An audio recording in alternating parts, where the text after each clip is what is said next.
انتم سمعتوا الموقعه ديال الشيكات اللي وقعت داخل الجماعه. نعم. ومن المفروض طرح تساؤل حول طبيعه التعاملات. شنو هي التعاملات اللي كانت باش يكونوا هاد الشيكات بهذه المبالغ الماليه كبيره؟ نعم. شنو هي طبيعه التعاملات؟ كنصدروا لافوكا لهندوراس، كنصيفطوا الحنه للكابون.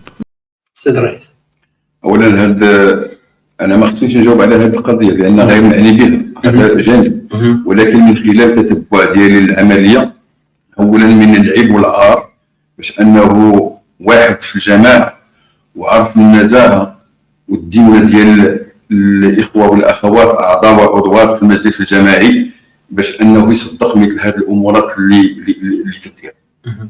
واتحداه انه يجيب ولا شي اسم ديال شي اخ ولا ديال شي اخت عنده هذه القضيه هذه ديال الشيكات.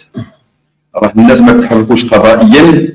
لماذا؟ لانه لم يشار لهم بالاسم.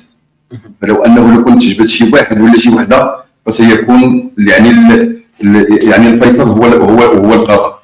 ومن العار انه اخوه واخوات اصدقاء وصديقات باش انه واحد من الداخل هو اللي كينشر مثل هذه الاشاعات وهذه الترهات وهذه المسائل التي لا اساس لها من الصحه، حتى وان تمت فان تمت في ظروف تعاقديه. اللي عطى الفلوس واللي عطى الشيك يعني تمت العمليه ونحن لسنا على درايه بها.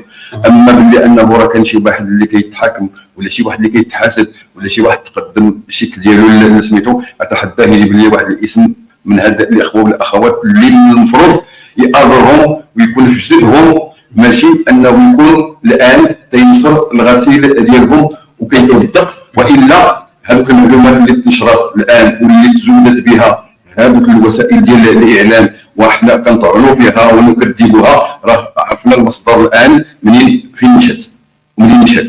نعم.